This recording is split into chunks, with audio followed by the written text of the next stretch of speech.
Late 18th century Europe decided to test just how much chaos could be squeezed out of a single revolution. The answer turned out to be simple. A lot. A great deal. The political explosion in France did not remain a domestic affair. It triggered a long chain of conflicts that dragged in almost the entire continent and spilled far beyond it. This was not merely a series of wars, but a global rebranding of power. Who sets the rules? Who pays the price? And who goes under? Against this backdrop, one stable pair of antagonists quickly took shape. Alliances around them shifted, reshuffled, and collapsed.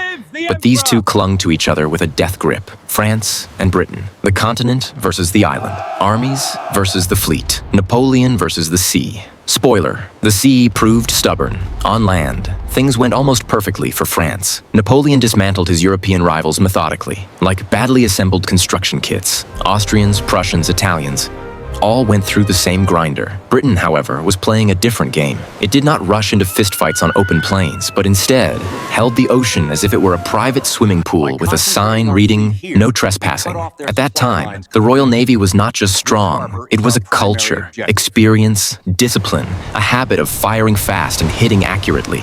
And within this environment, a man emerged who fit the era perfectly. Charismatic, daring, fanatically self-confident. An admiral who knew not only how to command, but how to infect crews with certainty. For Britain, he became not just a surname in orders, but a living symbol. If the sea is with us, everything is fine. By the start of the 19th century, the illusion of peace between London and Paris had fully collapsed. France was once again preparing to go all in. Britain, Russia, and Austria formed a new alliance. Another attempt to keep Napoleon within the bounds of reason, though his relationship with reason was strained at best. In response, France brought Spain into the fold, because if you are going to challenge the ocean, you do not do it alone.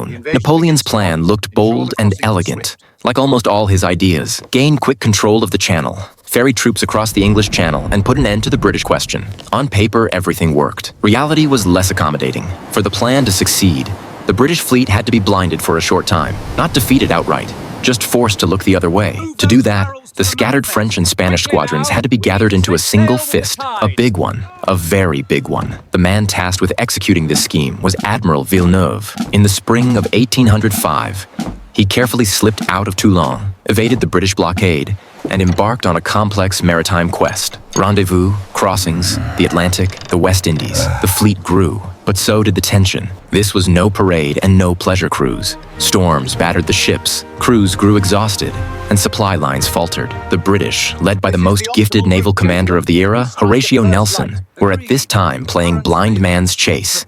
Command lost the trail, drew the wrong conclusions, and pursued phantoms. An admiral convinced that the enemy had gone to Egypt would find himself off the coast of Alexandria, only to realize a moment later, no, not there. Turn around. A new ocean. Weeks lost, a chance gone, and then luck intervened again. The same luck that had long favored Britain without demanding anything in return. A fast British ship carrying dispatches accidentally stumbled upon the Franco-Spanish squadron in the Atlantic. The picture snapped into focus instantly. The French were not returning to the Mediterranean and not wandering among the colonies. They were heading north. Their objective was obvious: reach the Channel and clear the way for Napoleon's invasion. London reacted without theatrics or excess words. A British squadron moved to intercept, and a battle took place off Cape Finisterre. Fog, confusion, poor visibility. A classic naval mess. The British captured 2 Spanish ships, but failed to do the crucial thing: block the route. Villeneuve escaped. Formally, no one won. In practice, the French fleet was still moving toward a destination it should never have reached. The next stop was Ferrol, and it was here that the entire operation began to fall apart. Orders from Paris were crystal clear: do not slow down. Keep going. Link up with the forces at Brest and move toward the Channel. But reality looked different. The ships were battered by storms and battle.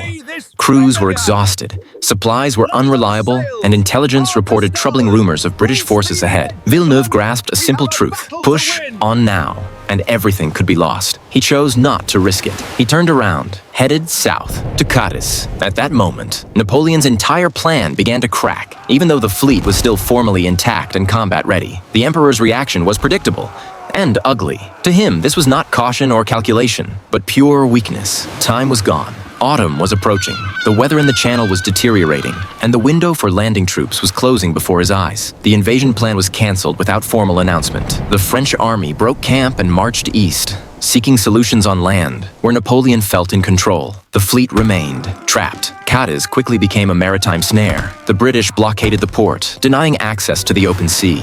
Ships deteriorated, manpower ran short, morale sank below the waterline. No one was eager to seek battle. Everyone understood. If they sailed out now, it would be brutal. Then came the news that jolted Villeneuve awake. He was to be replaced. The end of his career, the end of his reputation, effectively the end of his name. And so he opted for a desperate move. After a long confinement in Cadiz, Villeneuve finally decided to put to sea, almost without explanation, without proper preparation, in light winds, with crews who had long lost any desire to die for someone else's ambitions. The combined fleet crawled slowly along the Spanish coast.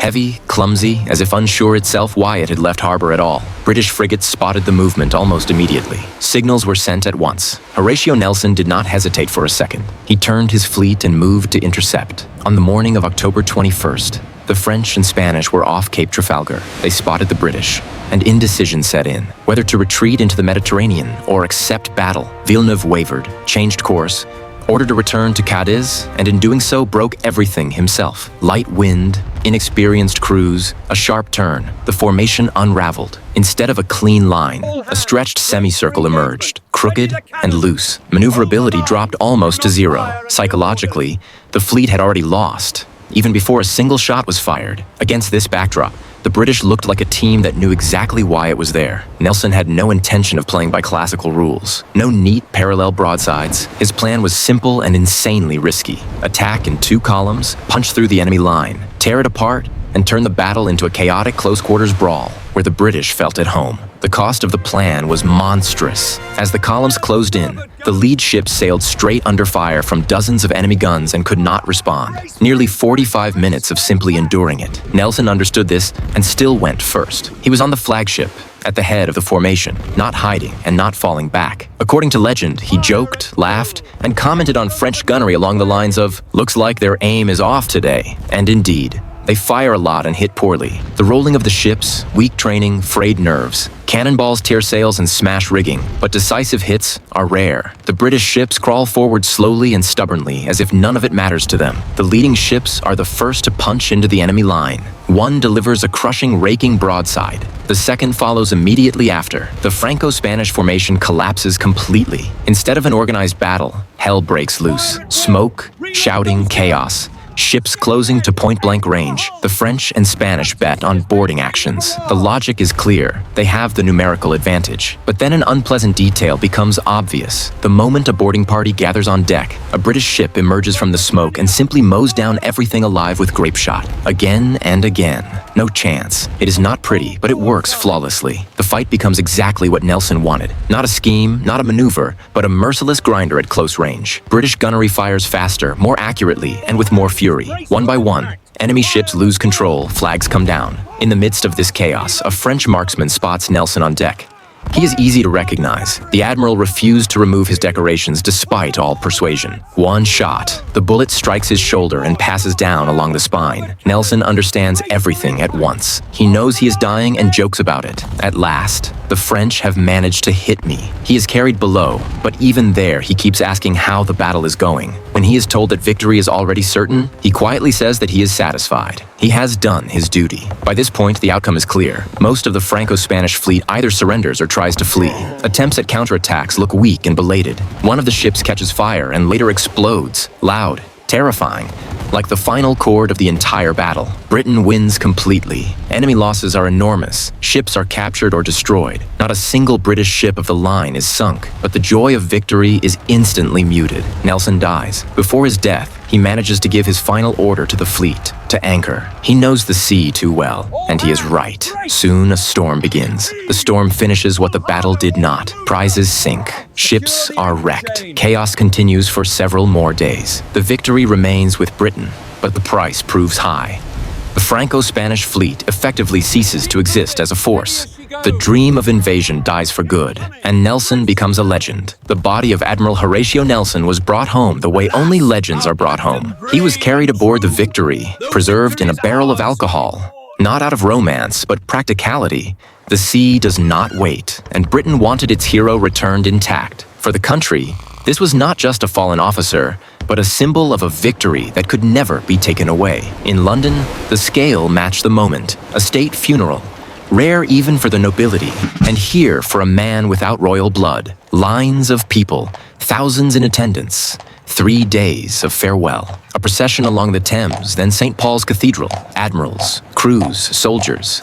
The whole of maritime Britain gathered in one place. His coffin was made from the wood of a French ship of the line destroyed earlier. A subtle, almost mocking gesture. History loves such details. While London buried Nelson, Napoleon lived in a different rhythm. News of Trafalgar reached him late, only after he was already moving toward his great land triumph at Austerlitz. Formally, a magnificent victory. In reality, a compensation, because it was precisely then that it became clear there would be no landing on the British Isles. Ever. Not now, and not later. Trafalgar closed that question forever. The threat of invasion vanished, not because Britain strengthened its defenses, but because France no longer had the means to reach them. The fleet was destroyed. Control of the sea was lost. The channel once again became not a strait, but a wall. For Napoleon, this meant a change of game. He could no longer defeat Britain directly. Indirect maneuvers began.